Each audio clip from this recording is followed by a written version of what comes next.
Retro Rebel Gamecast is brought to you by templeofgeek.com, your one-stop shop for all things geek.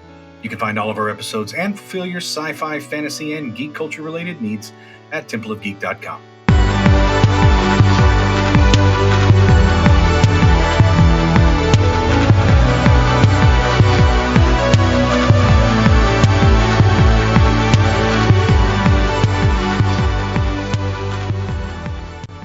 Welcome to the Retro Rebel Gamecast, where we discuss gaming and related topics. Retro Rebel is released on Fridays, and you can find this episode and much more by heading to templeofgeek.com or wherever you download your favorite podcasts.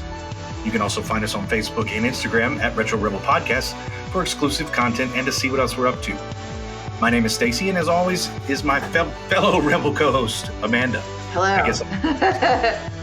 It's a mouthful, and we don't do it as often as we should or did previously, so I think some of the muscle memory may be gone there. But I am with me as always here. As always. Yeah. So, or as usual. Yeah. Tell me what has been on the docket. Yes. So as we were kind of talking offline, effectively, I've been playing Spiderman 2. But I did not ever finish Baldur's Gate 3. The way that my party is built, it is not ill-equipped for that final battle. And so my spell selection, there are a couple things that would have made it a whole lot easier. And so I've taken a break from it for probably 6 weeks and have not finished it because I just need to go back and rethink it. Because some of those battles take so long for me. Because I didn't build my party the way you did. So some of the battles are a little bit harder. And so I have switched gears, and now I'm playing Spider-Man 2. And Spider-Man 2 is a blast. It is more of the same, but better. In terms of like gameplay and mechanics, one of the most fun things to do, and my daughter, my 5-year-old, loves to do as well, is just swing around as Spider-Man. And it is just that much fun to do, is to go from building to building and just see if you can go to the tallest building. She loves to run around as fast as you can and then jump and catch a building and then just swing around town. And she would do that for the duration if she was, given the choice. So being Spider-Man is a lot of fun. You get to play as Miles Morales and Peter Parker. You can switch between the two characters pretty much at will. And as you level up, you get experience, skill points, and you can assign them to skills that go directly to both Spider-Man, or you can also select skills that are specific to each character. And so that's pretty cool. There's a lot of like your style of play. I imagine you can max out both characters if you wanted to. But right. I've had a lot of fun literally just doing the side quests. I have not advanced the story much. I've played for about 20 hours of just being your friendly neighborhood Spider-Man and not pushing the story. That's so fun. Rescuing people, cats out of trees, stuff like that. Have you run into any bugs though? Because that's blowing up online, the bugs. Not me. I haven't seen any, but I haven't gotten that far. That's not true. It has crashed twice. It has crashed just in the middle of the game where it's not responsive, and then would go right. It would crash to the whole PlayStation crashed. Yeah. And I don't. Yeah, that's the. I guess I didn't really think about that. Yeah, those bugs were pretty annoying those 2 times. But that's the only thing I've happened so far. Played about 20 hours, but it did. I mean, that's a pretty significant bug to crash the whole system. Not just to the main menu, but to shut down your PlayStation. So. But yeah, other than that, I mean, it has been a lot of fun, and it is a good game. But the bug thing, I can tell it may be an issue the more I play it. So, right. Yeah. What about you? Well, I've been doing my Rogue Rebels. I've had some hit or misses. I would say the biggest hit recently was Phoenix Wright Ace Attorney. I finally got to play that. It's fun. That's a great game. Wow. I mean, it's not underrated because everyone, I think, loves it. But I just hadn't had a chance to play it before. matching the evidence to the testimony and cross-examining the witness is super fun. Also, for a little bit, I may have said things like, I would make a great attorney. Like, so I think it might have given me a false sense of confidence about my own skills in a courtroom. But yeah, it's really good. I just played through the first case that you get. I haven't picked it up again, but I am sort of planning to. I'm going to be home over Thanksgiving, and my family doesn't have any internet or anything, so I'm probably just going to stream it on my phone through the data and play that way. I've also picked up Lego Jurassic Park on the Switch for my holiday. I haven't played it yet, but it looks so cute, and I was like, it can't be bad. I gotta give it a go. Yeah. No, most of the Lego games are pretty solid. They're pretty solid. It looked fun. Someone gave me a game gift card for my birthday in September, and I was like, oh, I'll pick up something for the Switch for the plane and, give it a try. So I'm going to do that. And then after we record this, I will probably play Dungeons 4. Something like that is on my list. Dungeons 4 if it's out, unless sometimes I get lied to about the release dates because I don't think the media is always 100% sure when something's coming out live. But yeah, that's sort of where I've been, what I've been up to in the gaming verse.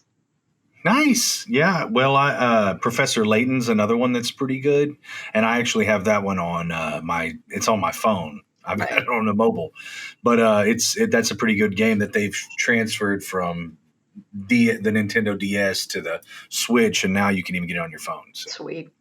Yeah. Well, nice. Well, what I thought we'd do today is, since we haven't recorded in a while, but a lot of stuff has happened and we're close to Thanksgiving, that we would throw it all on the table and just do a smorgasbord of news, information, things that are, exciting, stuff that's coming up. Maybe throw in a couple things that kind of shed light on the future of gaming. Or what's kind of coming up. And so, and from what I can tell, our notes really don't overlap at all. So that's good. We are both going to get to share all of our stuff. Yeah. So, yeah. So you want to go first? You want to throw something out there? Yeah. So I'll start off with the MetaQuest 3. I don't know if you have watched much on TikTok. I know I've sent you one, but there are loads of use cases of people getting the MetaQuest or the Oculus 3 and using it in their daily life. It's apparently got a fully responsive AR touchscreen interface, which makes it great if you want to just do general quality of life stuff, like watch a show while you're washing dishes or whatever.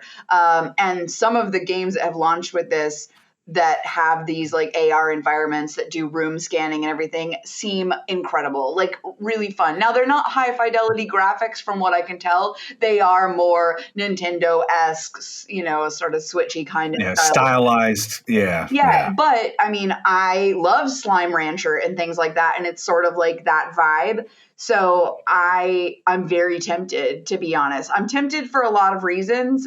Some of them, in retrospect, seemed a bit dangerous because my initial thing was, I could wear this while having a bath. Amazing. Please don't do that. That's probably a bad idea. But I was like, how nice, because I can have a full-size screen in the bath. What the heck?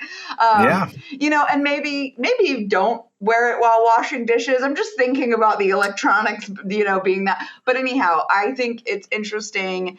It looks good. I would probably want to go somewhere where I can try it, though, because I do get really strong motion sickness, and I'm not sure that I would be able to overcome it just because I can see the environment. But I'm going to be looking out to see when Game and some of these other stores might have it in stock to try, because it's not that expensive. I put that in quotes, and I've been a good girl this Christmas. So, nice. It might be something that we invest in a household. Obviously, this summer we finally picked up a used Switch. We got this gift card from switching our broadband, and I thought, why not? I've been saying it for years. And we really have gotten a lot of enjoyment out of the Switch. Even just casually as we use it, we only own 3 games for it. And still, I'm sure we've put hours and hours into it. So MetaQuest looking good. It might be a Christmas idea. What do you got? I saw that TikTok that you sent me, and that looked really. I mean, that looked really cool. That's the first time I've seen the AR incorporated that well into like an area where normally you'll see something that doesn't really interact as well with the environment, and you can't interact with it. It's usually just there, and only you can see it. And even though that's kind of the case for this, it seems like it's just so much more immersive, and it can take your environment and it. I mean, there were walls getting knocked out and things coming Yeah, it through the was so walls, and cool. like that seemed really cool. And I can see the potential for where you could go with something like that. Even stylized graphics, which, to be honest, I would much rather it be that way than a little too realistic. At least Yeah, at I this did point for think me. about like I'm gonna trip on something, but it's fine. Yeah. It's fine. It's fine. I mean, it's unless the floor gets obstructed, the walls being like that and the ceiling, I thought that was pretty cool touch. So, yeah. Let's see. In terms of my notes, I tried to keep it as positive as possible. And so one of the, I know I said I was off the, I was off the train or fell off the wagon, and then I was back on the wagon and I fell off the wagon for World of Warcraft. The WoW wagon. Well, I have been tracking it. I have not played in probably 6 months, but so I've been sober for 6 months from World of Warcraft. But BlizzCon just happened, and I always follow Taliesin and Evitel on YouTube, and I'm still up with the lore. I know what's happening in the game. I'm just not playing.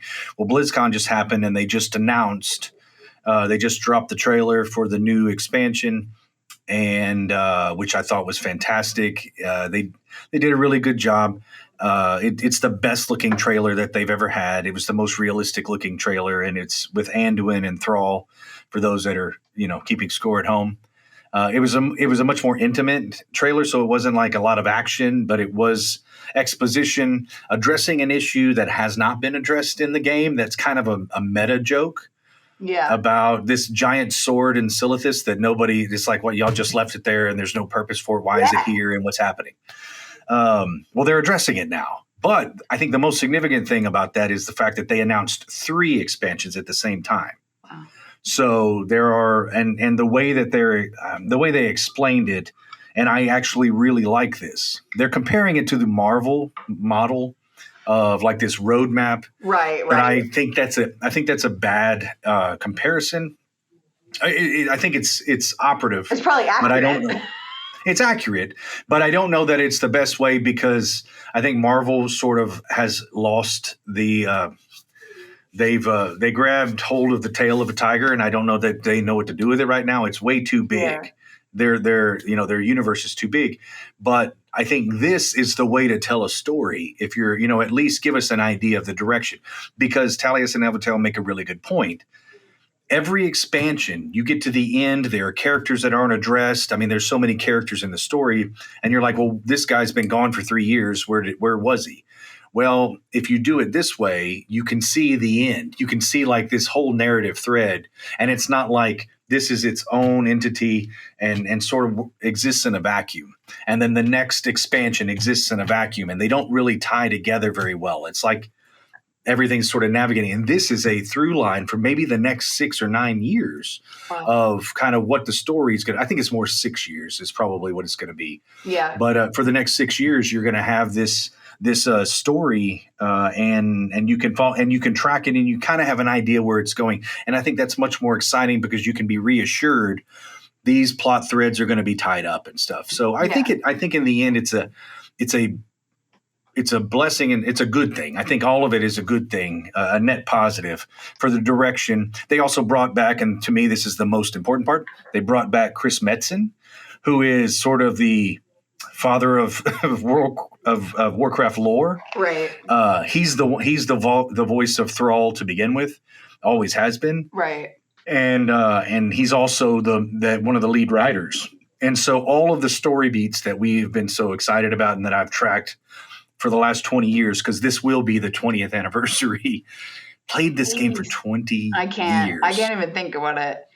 I know. It's getting people so hyped, though. Like, there are rumblings from guilds that have been long dead that are thinking like, well, the kids are grown now. Like, That's crazy to even think about. yeah. And That's the the thing is, case. like, I really feel like a fair amount of guilds died about 10 or so years ago, and they've gone and they've had children, and the children are kind of old enough that they can take care of themselves relatively. I think some of the hardcore gamers from the 2000s, early 2010s will be picking up the mantle again, because I think 100%. they achieved something with the trailer and the storyboard outline that got people excited about the future of the lore, the future of the world that they can get back into, more so than just, here are some pandas, which is sort of. And even Miss Pandaria was a good expansion. It is once you got past the pandas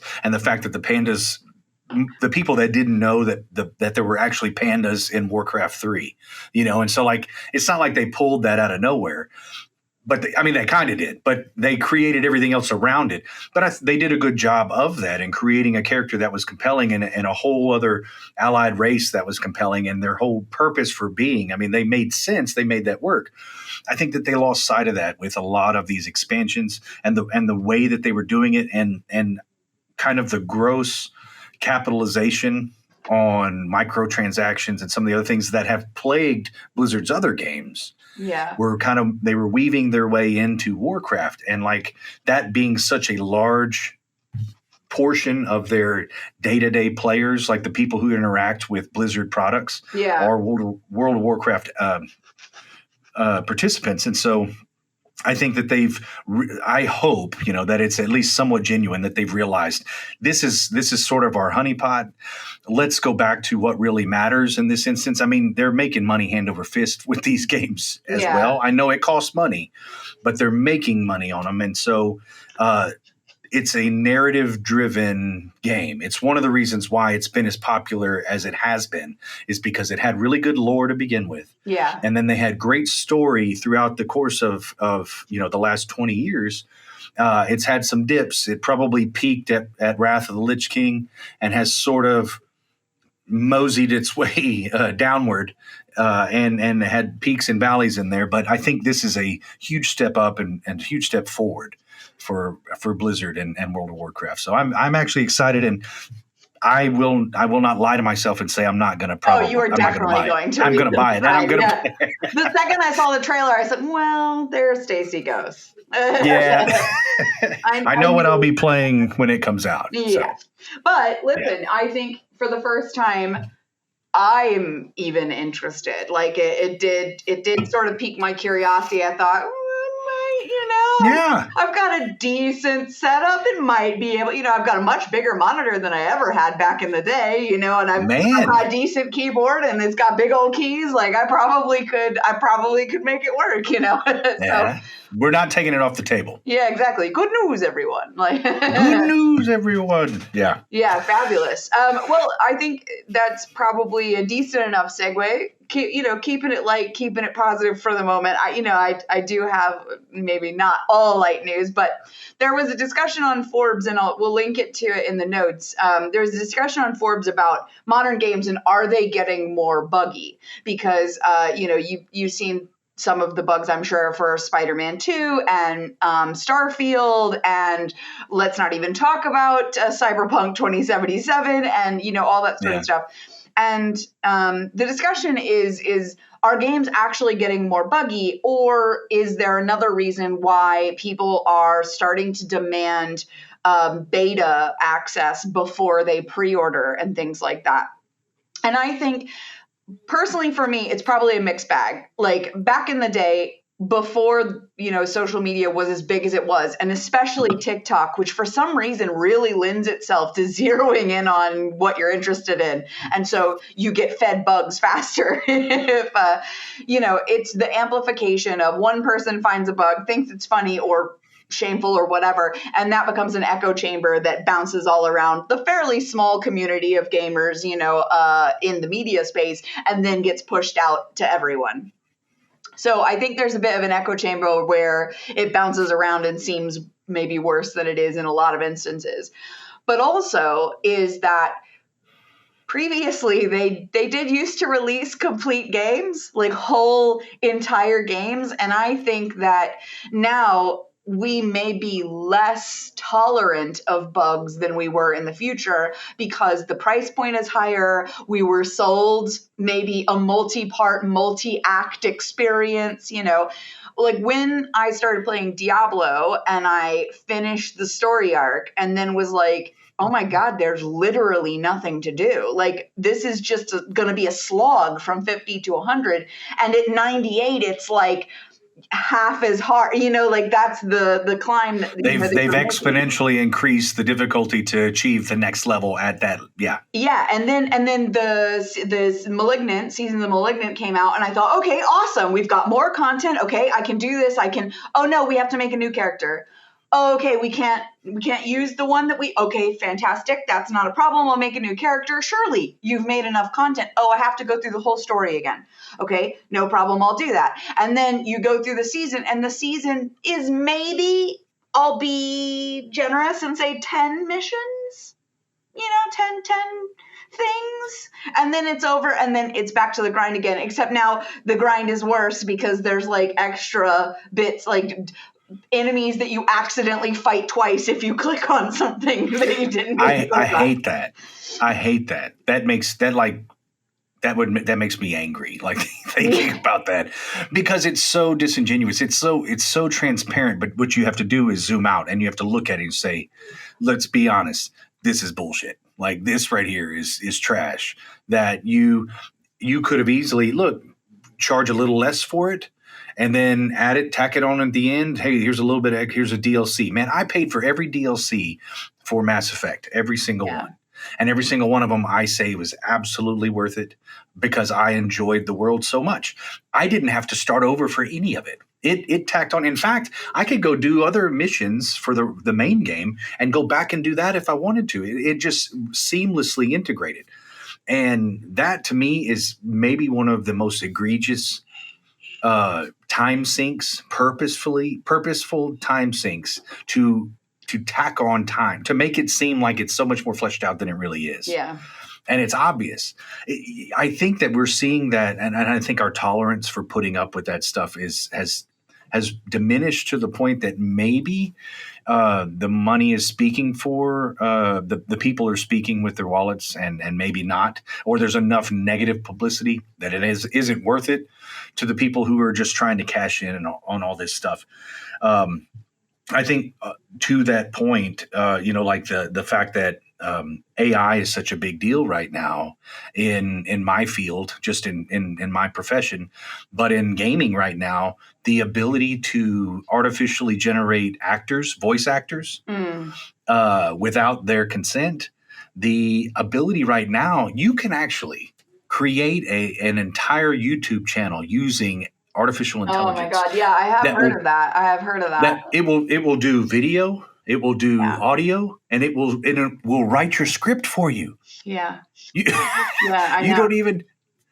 And it's I just went through the adventure of self-publishing on the Kindle last week, and it asks you now, did you use AI to create any part of this? And then when you say yes or no, then it asks you specifically what, like whether it was text and how much, like whether you edited a lot or a little or copy and pasted directly, whether it was video, whether it was images, like if Amazon is specifically asking publishers now, I think that right now we're in like a lull period before the crackdown really will happen, because that YouTube video is a perfect example. These AAA publishers want all of the money all of the time. They are not going to put up with little people making things as good as theirs because they've used AI. So they will call copyright foul because they can afford to pay the actors and stuff like that. They will make sure that these tools die, that nobody can use them, right? Or they'll be so expensive because they need to pay royalties and stuff like that no one will be able to afford it. Because even though I don't agree with using AI to create this sort of stuff, because it really does kill jobs and artists, and you've seen how good the voice acting in Baldur's Gate is. Like, people are obsessed with Astarion in real life a voice acting dude. Oh, I'm a huge fan of Carlac. Like, I would marry Carlac. If Carlac was that person, like, it's like, he's a real person. Which is so fun and funny to me. But I think that if there's a possibility for you to get that level of voice acting out of an AI tool, the AAA companies are going to shut this down because it is too big of a risk. They want to have these people under lock and key. They want them to sign these terrible contracts that they can't get out of and all this sort of stuff. So, that is quite worrisome to me on multiple fronts. And I don't think we've figured out how to deal with it. I don't know they have either because it's evolving so quickly. One of the things, and we can move on to something more positive, but one of the things that I saw the other day, so I was following this YouTube channel. I'm not going to name it because I'm going to speculate here. And so I don't want to incriminate a channel that improperly or incorrectly.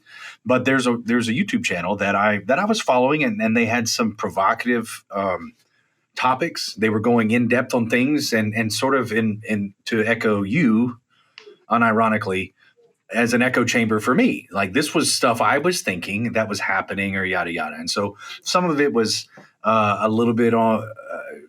I would say a lot of it is controversial, but I think and most of it had to do with technology. Well, I was watching one of the videos, and this video actually the result of this video was for me to unfollow this channel, unsubscribe, and to no longer, I wouldn't click on another thing that they do, because when the video, they were putting out so many videos so fast, really long videos and videos that were written like 50-minute videos, hour and a half videos, 45-minute videos, doing it like twice a week.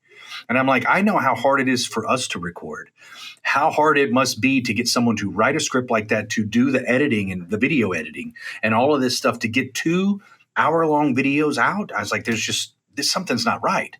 So the very first advertisement in this last video that I saw on this channel was for one of these video AI websites that can create video, artificial intelligence driven video content that will match whatever script that will also read. They'll write the script, they'll read the script, they'll create. I said, man, is this Meta? Like, is this company, this channel advertising the product they use to create this channel? I was like, man, this was the strangest thing. I was like, okay. So I was convinced that, because I started wondering, because the first 10 or 15 minutes of the video would be so redundant, they wouldn't be getting to the point. I said, this is like reading a Chat GPT script, where it's using user data, user information to write and talk about something, but never get to the point. It's like, it's not wrong, but it definitely isn't right.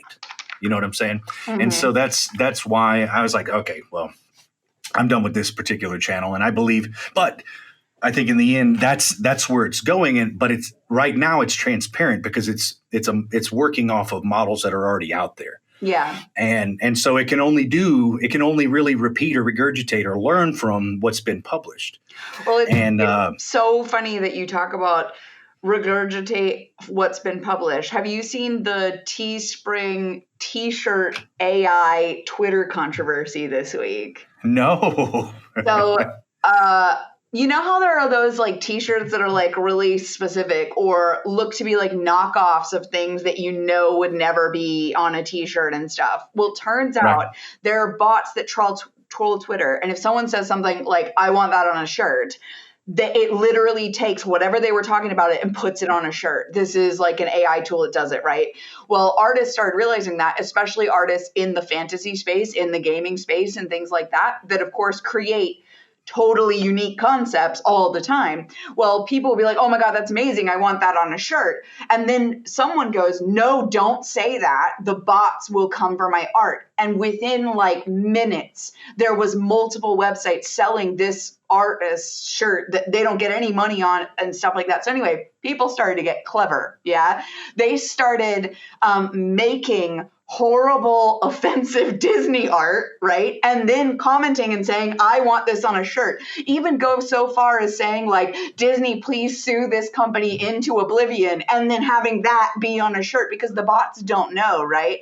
So anyway, it's going to be so interesting to see if these big companies step in and sue these little t-shirt making companies into oblivion, because it actually would really help artists that are getting their stuff stolen all the time. Well, I mean, if you know, and you don't say, I mean, there's probably a small contingency of people from a country somewhere that are taking advantage of these less than ethical business practices and just throwing it out there in mass, and just throwing these bots out there in mass so that they can get all this data. And then they're making, it's like Superman 3, the plot where you're just making pennies on a transaction, but you have millions of transactions. So you're making tens of millions of dollars because of all that. Wow. Just it's crazy. But I think that is going to be interesting. I guess we'll see.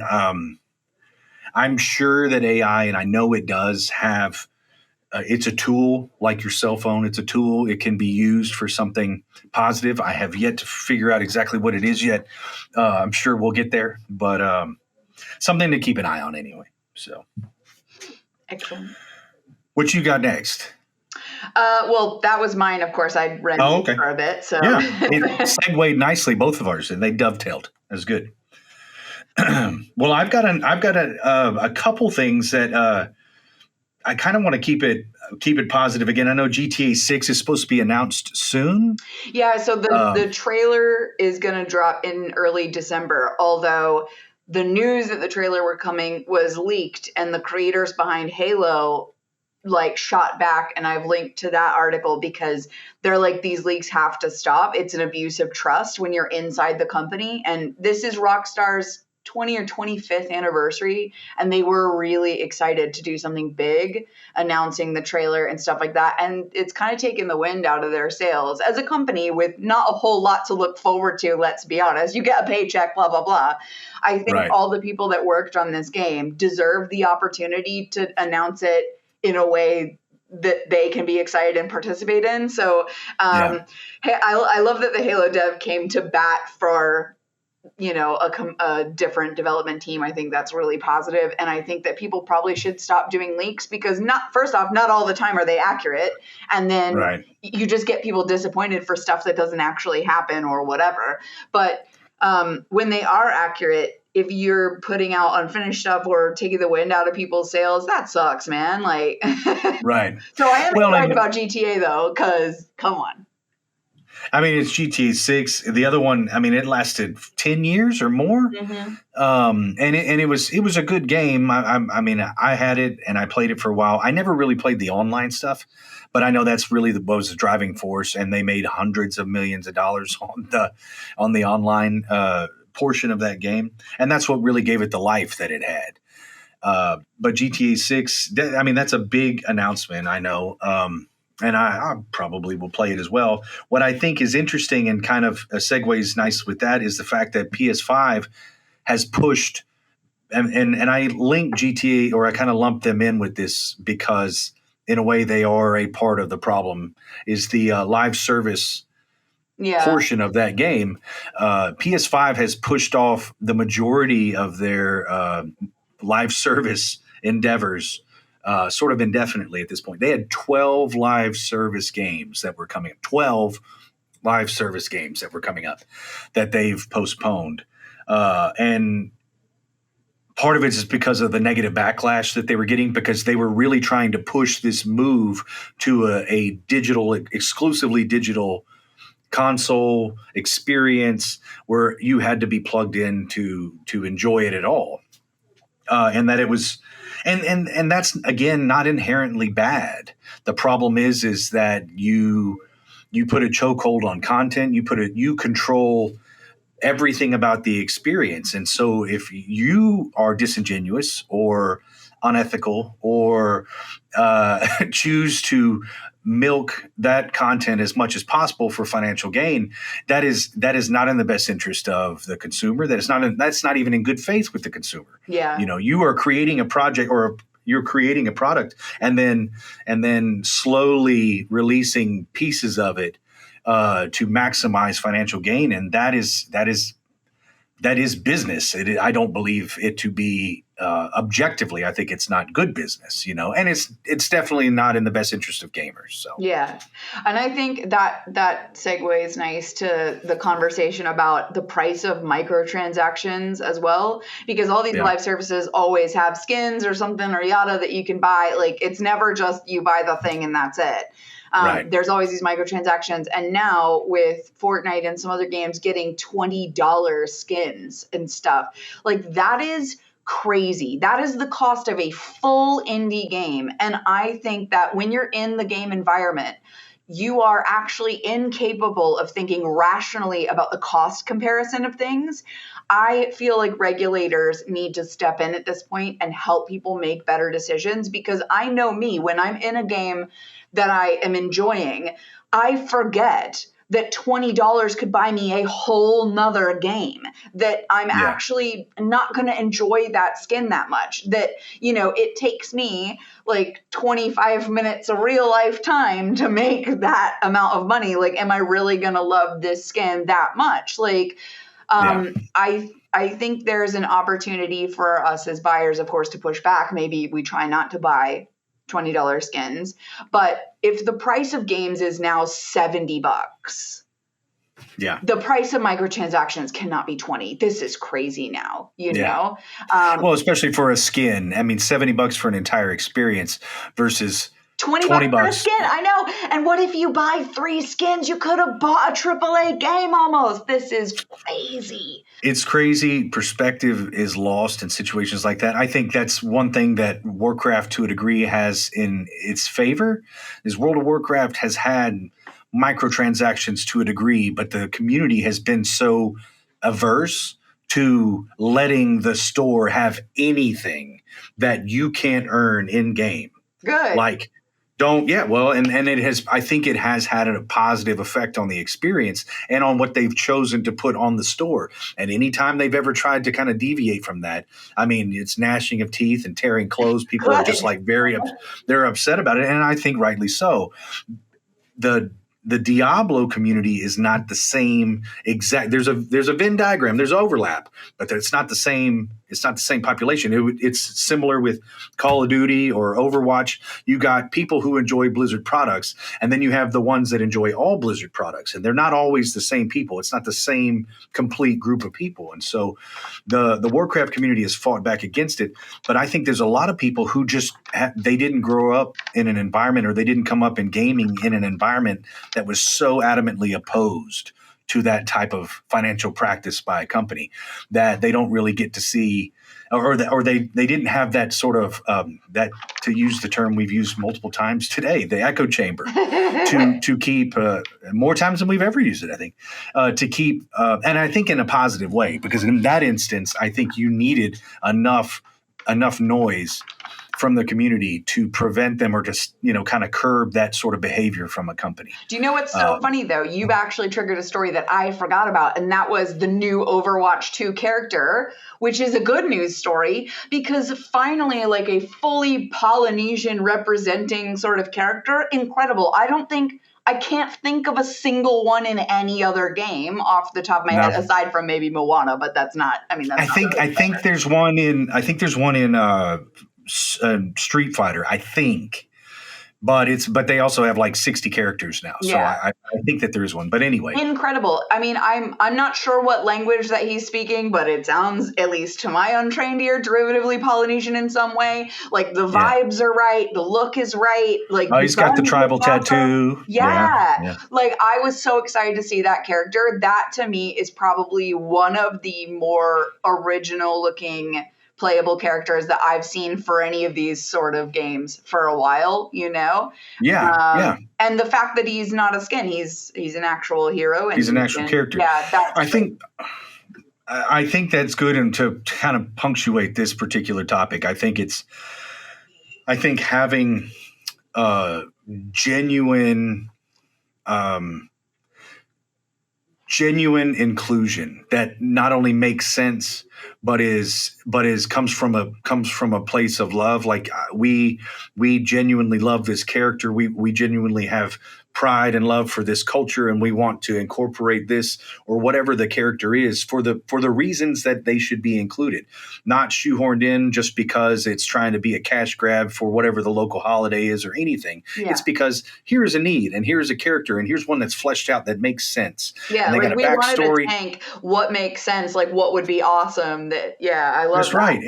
And if it makes sense, if you're really ham-fisting this and making it obvious that you're only doing this because you're trying to grab publicity for LGBTQ or something. But if there is a character that you want to make that is LGBTQ that has a backstory and it doesn't just happen to be June, it can be any month, and you put that character in, well then absolutely more power to you. And I think that reflects better on the company as a whole, but I also think that is received better by the community because it seems to come from a positive place, the appropriate place, and not done just to make money or to get the right kind of publicity or anything else. And so I think that's what I mean.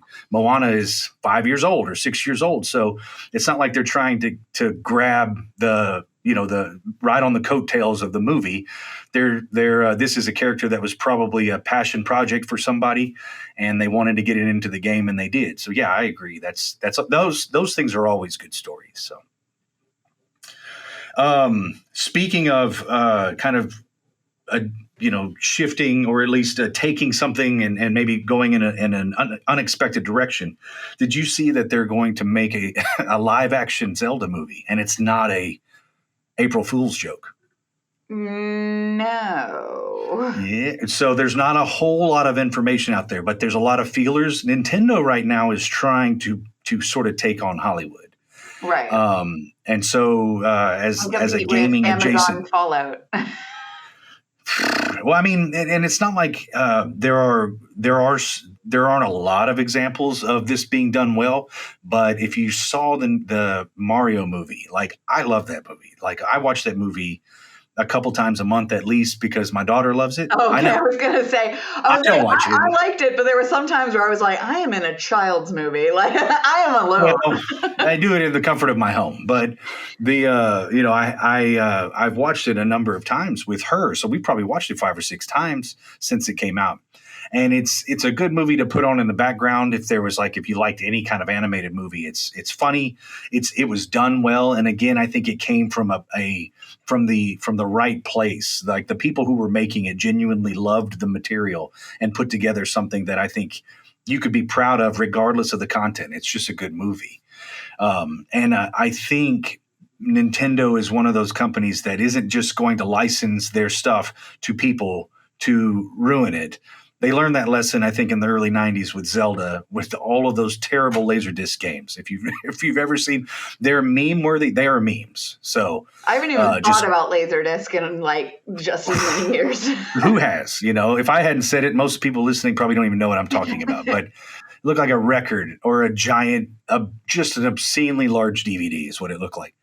So they had these games on Laserdisc and they were terrible. All of them were just super terrible. And I think that they've learned lessons that Nintendo's seal of approval that they used in the 80s has sort of carried over, and their forays into cinema, I think, are all going to be quality, or at least they're really being careful about how they go about it.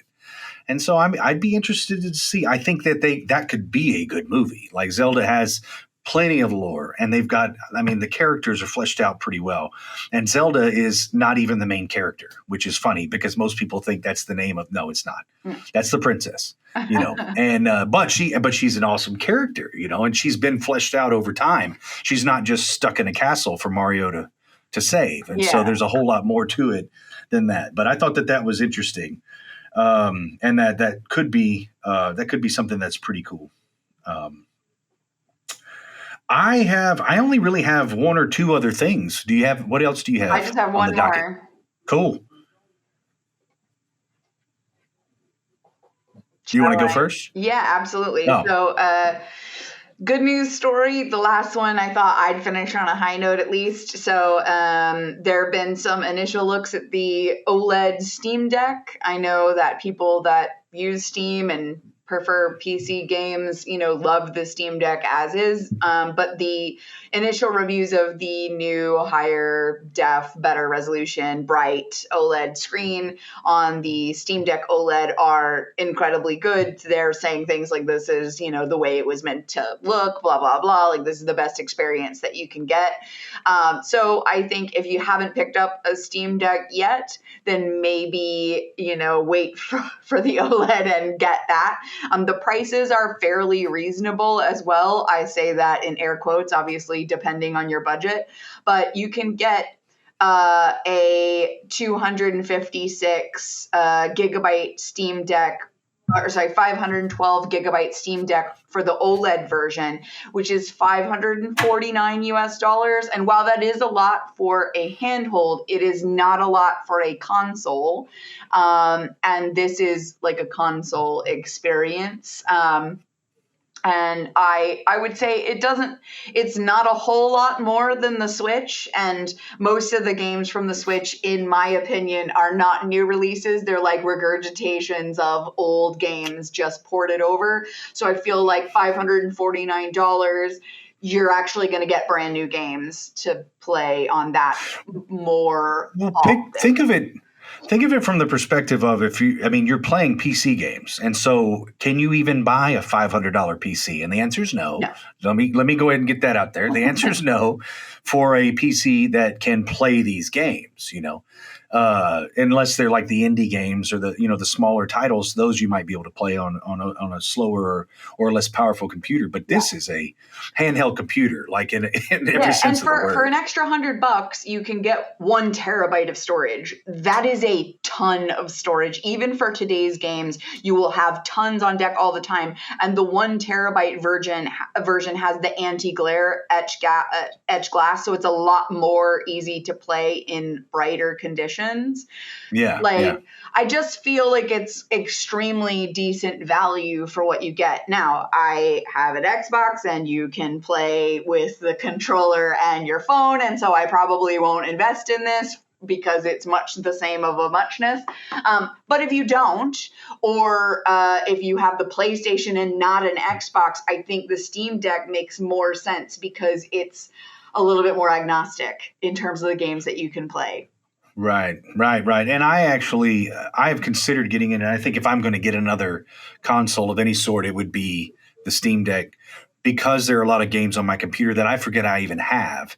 Because unless I was playing Baldur's Gate, I wasn't over there playing the Nocturnal Barista or whatever, like all these indie games that I had had before, and that I just don't play because I don't think about them. They're not on the forefront of my mind. So whenever I would boot up and load Steam, Baldur's Gate 3 was in my face. So there wasn't any choice to pick anything else at that point.